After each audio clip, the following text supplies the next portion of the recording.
again now? I am just checking. We are going live. We're live. Okay, fantastic. So you were asking me about Palestine, and I need to make clear probably in the beginning that some Egyptians, mainly from the liberals, they try to present this uprising as something that's instigated purely by domestic reasons. It has got nothing to do with our foreign policy or with any regional or international issues. It's just a revolt against an autocrat, and it is a purely Egyptian domestic affair. Of course, this is rubbish on so many levels. I mean, on the one hand, the whole dissident movement against Hosni Mubarak, which could be dated back to the year 2000 with the outbreak of the Second Palestinian Intifada. That event was like a rock in still water and helped revive street politics and revive campus activism in a way that started a chain reaction that led to the 2011 uprising.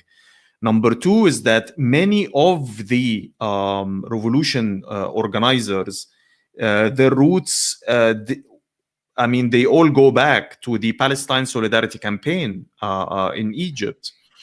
Number three is that one of the main reasons, and it wasn't a secondary reason, that Egyptians were extremely upset with their autocrat was not simply because of what he was doing in Egypt only, but also because of his foreign policy, because he was a loyal servant for the Americans, because he was protecting the state of Israel, because he was securing the oil supplies to the West, because we were adopting a foreign policy that did not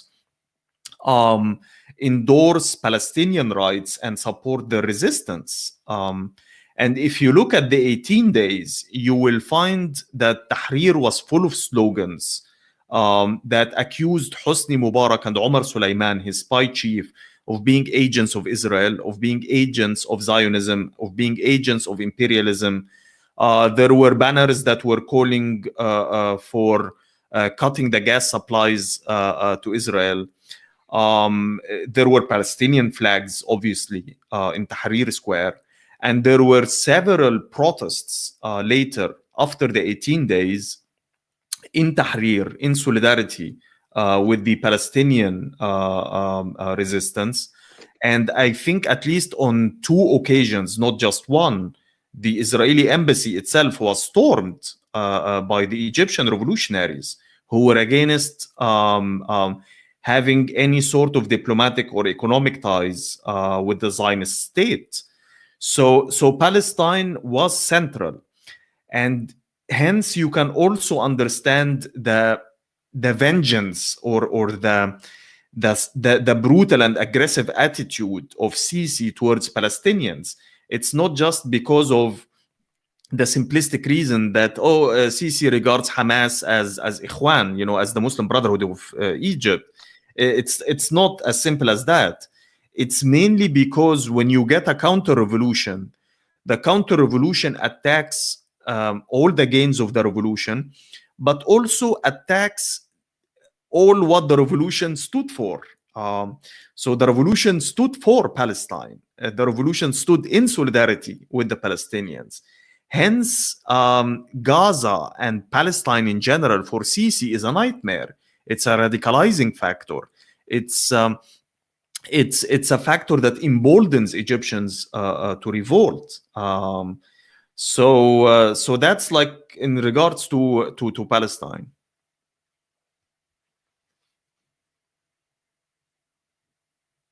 Thank you so much for that, and we're really sorry again for the technical problem. We've hopefully now informed everybody that this has happened.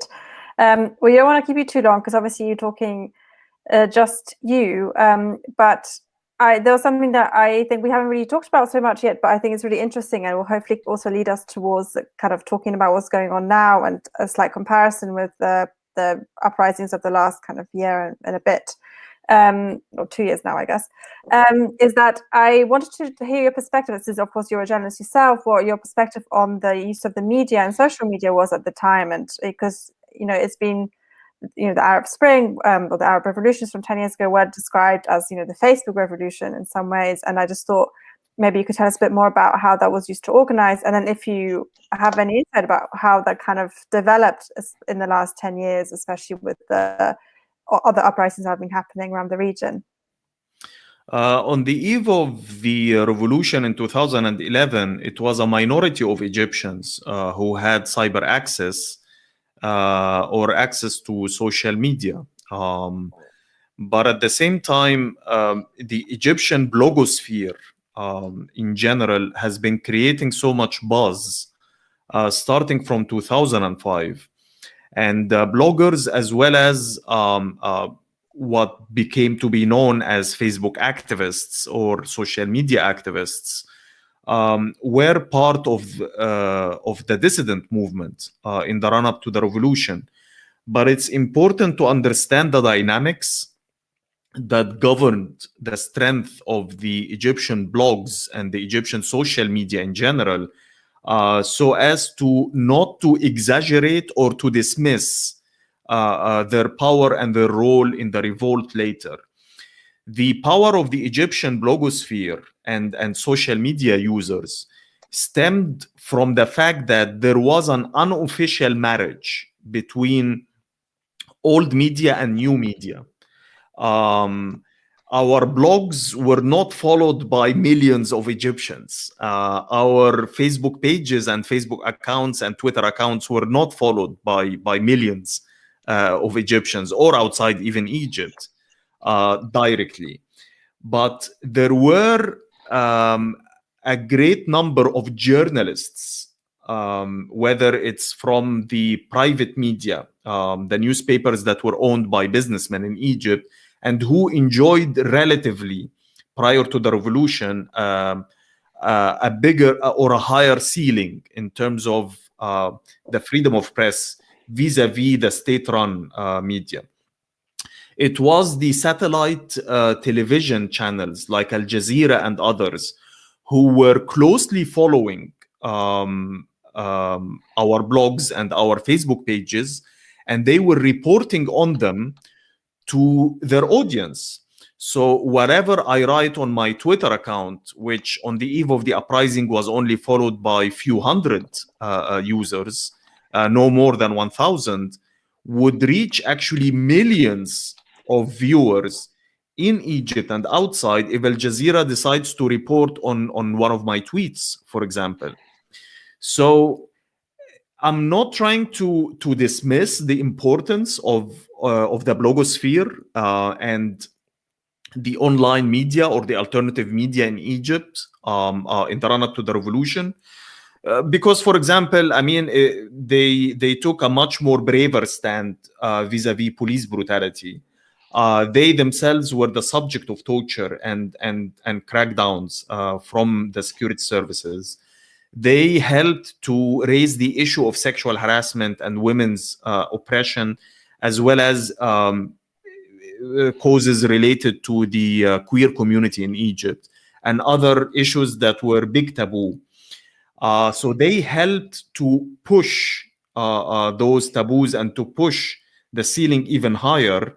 But at the same time, it wasn't just on their own. It was because there was some sort of dependency, a mutual dependency between them and the old media.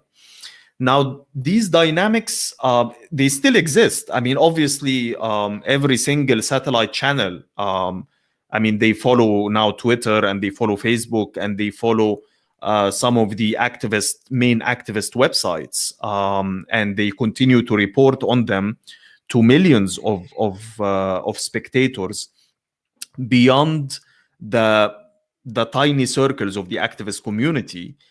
But at the same time, the level of dependence, I would say, decreased a little bit. And this is largely because of the spread of the scope of social media in Egypt and elsewhere. I mean, today, for example, you have at least 42 million Egyptians out of 100 million who are on Facebook. That's almost like half of the population. So this means that even if Al Jazeera, or even if this newspaper or that newspaper did not report on what you write on social media, there are still channels for you to spread the word and to get the visuals of what's happening to a wider audience, other than what you had prior to 2011. So this is one thing. The other thing that I also need to maybe highlight and clarify, we did not use social media as organizing tools.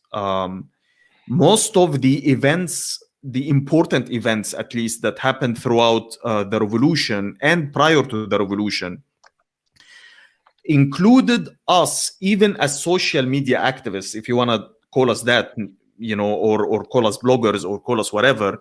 I mean, many of us, we were already part of existing political movements on the ground. We were already engaged in organizing on the ground. And most of the events that we organized, we actually did meet face to face in order to agree on them, and to agree on the marches, the routes, the slogans, the banners. But we used social media tools in order to publicize and amplify what we were doing on the ground at the end of the day. So just to sum up, I mean, to give you like one final example, from the years of 2004 till 2006, these are the Kifaya years. Kifaya is Arabic for enough. And Kifaya is the umbrella movement that was the pro-democracy movement against Mubarak and his family. Most of the Kifaya protests did not include more than 24 protesters, or sometimes few hundreds.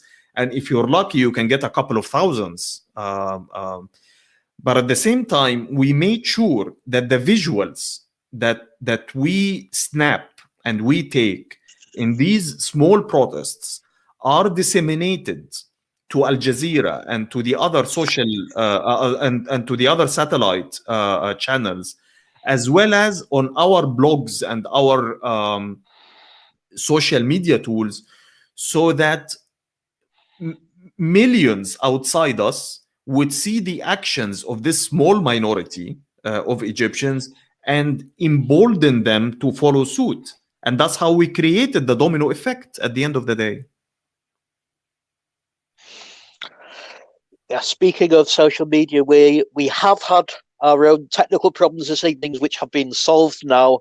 I'm not sure if it helps the people who are watching live, but we have now put a second video on the leftberlin.com, which is running live, but it will stay there. So we'll post the video links afterwards, and you can watch and you can watch after.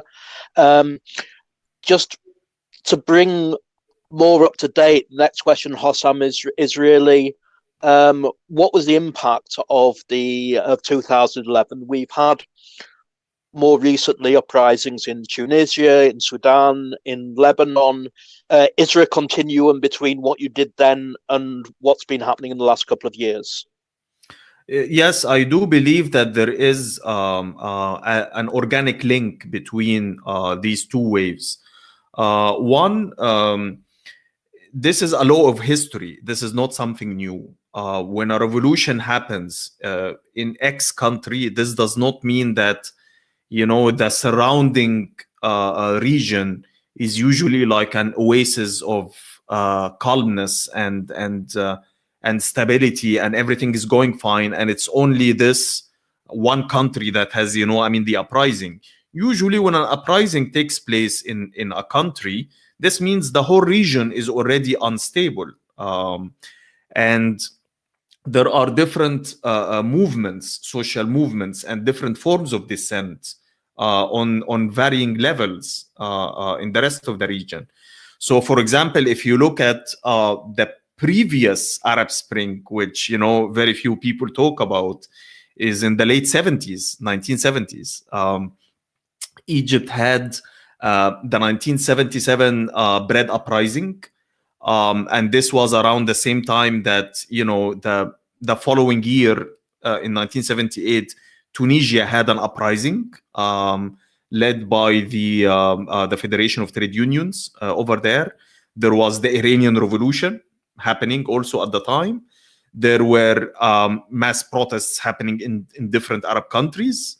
On the global scale, you cannot separate 1977 in Egypt from the Portuguese Revolution in 1974, from the fall of fascism in Spain in 1975, from the defeat of the Americans in, the defeat of the Americans in Vietnam in 1975. I mean, all of these events are related at the end of the day. So when you talk about 2011, there were a number of Arab countries that have already been going through a process of dissent accumulation in the previous years, and they had reached already the level of revolutionary political maturity that the situation was ripe for an uprising. So you had an uprising in Tunisia, you had an uprising in Egypt, you had an uprising in Bahrain, you had an uprising in Syria, you had an uprising in Yemen. But this does not mean that the rest of the Arab countries or the countries in the region were all like stable and calm. Algeria had protests. Morocco had protests. In Jordan, they had protests. In Sudan, they had protests. But their protests were not big enough so as to be considered an uprising. Why is that? This is not something that is a defect, you know, I mean, of their society, and it's not something that they would be blamed for. It's basically the process of accumulation of dissent differs from one country to the other. So when Sudan broke out in a fully fledged revolution in December 2018, this was already preceded with some cycles of dissent. So they already had protests in 2011. They already had protests, a mini uprising in 2013. So 2018 was like the climax. And at the same time, the Sudanese activist community, those that I've known personally or I'm following on social media, you can always find that they were making references to countries of the first wave. They were comparing themselves to Egypt. They were comparing themselves to Tunisia. They were the Sudanese were waving Algerian flags because they believed rightly that they were in the same boat. The slogans of the Egyptian uprising also traveled regionally, and you could hear them in the protests in Lebanon, in the protests in Iraq that broke out. So even when, in my view, the revolution in Sudan and the Algerian semi-uprising have been largely co-opted by now or besieged by the counter-revolution, that this is not the end of the story, and there will continue to be upheavals in the future. And this is not because it's X or Y or Z who is like instigating those uprisings or agitating for them using propaganda, but it's because there are real structural problems in the region.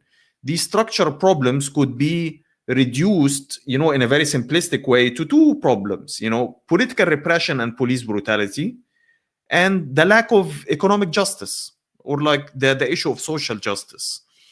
So as long as these two structural problems continue, there will always be the objective conditions for a revolt until we manage to address those two problems by radical change. Thank you for that. We don't want to exhaust you, so we'll start wrapping up now. I know you've been talking for ages and you said so many things, and there's so many more things we could ask you, but We don't want you to lose your voice. Thank you. So I think we basically have two final questions. I'll ask one and Phil will ask the last one. And the first one is just what is your position and what it now means to us in the West, both what happened 10 years ago and what's been happening in the last couple of years, and how we can respond to it and what we can learn from it, and how you feel, it's been affecting and reported on in the West, and basically how do you feel being also in Berlin about and seeing how it's being talked about, whether it is being talked about enough in your opinion, kind of the perspective of, I know that's a big question, you can answer whatever part you want from it. Just in terms of, like being in Berlin and us being in Berlin also, and probably a lot of people watching from Berlin, kind of, it's kind of context of seeing it from now being in Europe. There is so much that people here in Berlin and in Europe can do in order to help us back home. And by the process of helping us, you're helping yourselves also. Because such autocratic dictatorial regimes that exist in the Middle East and North Africa, they could not have continued to do, they would not have continued to remain in power. They could not have continued to engage in such horrific violations of human rights. They could not have been able to crush dissent in such a manner without the direct and indirect support of the West at the end of the day. Germany is one of the biggest trading partners with the Sisi regime, and also one of the biggest arms suppliers. France is also the same, the US and Britain. They are all doing business with dictators. So one thing that you can help us is to lobby your own governments as a start into stopping the military and the security aid to the autocratic regimes in the Arab world, and to lobby them into trying to secure the release of some political detainees. Pressure and lobbying sometimes work. But the thing that you can help us the most with is that actually you do a revolution in your own country. It's as simple as that. We are faced with a global system called capitalism. And this global system is the one behind the regimes that we have in the region, as well as the regimes you have here in the West, where you enjoy more freedoms, definitely, than us back home. But these freedoms were freedoms that were won by centuries of struggle by ordinary men and women of European societies, and they were fought for and paid for by blood on occasions. But at the same time, any form of struggle that you get engaged here in locally, on the long run helps us back home, even if they were simply local struggles over garbage, over the environment, over things that you might consider trivial. But any reforms you manage to grab from that system, any attempt to make your governments much more accountable for their actions domestically and abroad, directly helped us back home. Of course, when I'm here in Berlin and I'm looking back, I mean, there were times where definitely it's very tempting to get depressed over where were we and what we ended up with 10 years later. But at the same time, I think depression is a luxury at this point. The planet is concretely threatened. Our existence as a human race, not just, in Egypt, but everywhere, is on the verge and on the brink of massive dangers and threats to the environment. And at the same time, with all of these crazy rulers that we have in around the world, starting from the White House itself all the way to Egypt, they are militarized. they do not hesitate about killing their own people if they felt threatened when it comes to the rule. So we have to organize. We should not feel depressed or demoralized, and we should try to maintain our activism even at the minimalist level, so that at least when the tide changes, there would be a nucleus that can expand into a snowball with the snowball effect, and revive once again the tradition of street activism back in our countries. Thanks, Hossam. One very last question.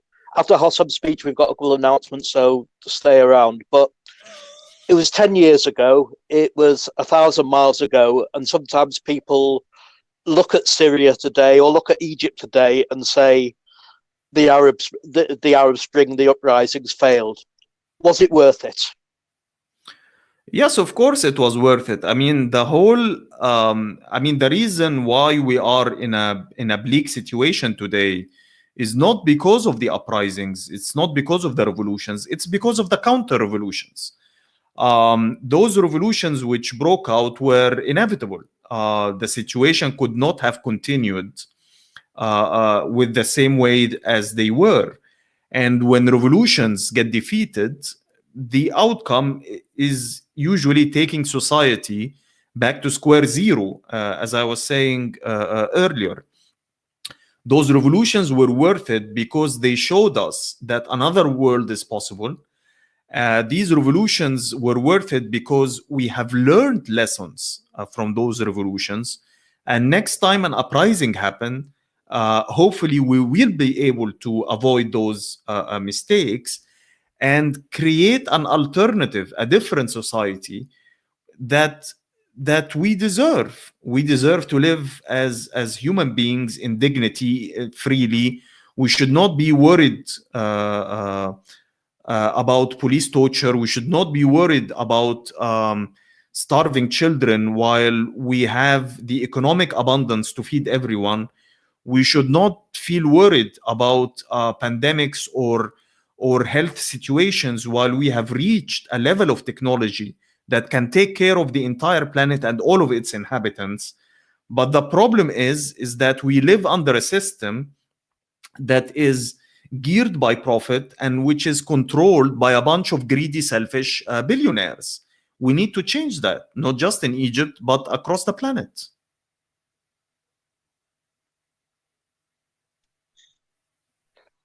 Thank you, Hossam. As Hannah said earlier, we can talk for hours longer about this, but you deserve a pause as well.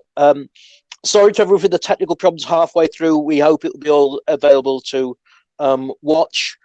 A couple of final announcements from me. I'm not sure if Hannah would like to say something. Tomorrow, Sudan Uprising are organising a meeting. Let's talk about the EU's borders in Africa. We doubly recommend that this is organised. Partly they postponed this event so that people could come to this one. But it's looking to be a very good meeting. You can find that on the Sudan Uprising homepage, and we paste a link on our Facebook page as well. We have we have monthly meetings. Next month is going to be on gentrification. Migrants responsible for gentrification, what can we do to stop it? In a couple of months, there's going to be a meeting on discussing Palestine in Germany, which is going to be very interesting for people here. In September, we have a summer camp where everyone's invited. You've got plenty of time to find more information.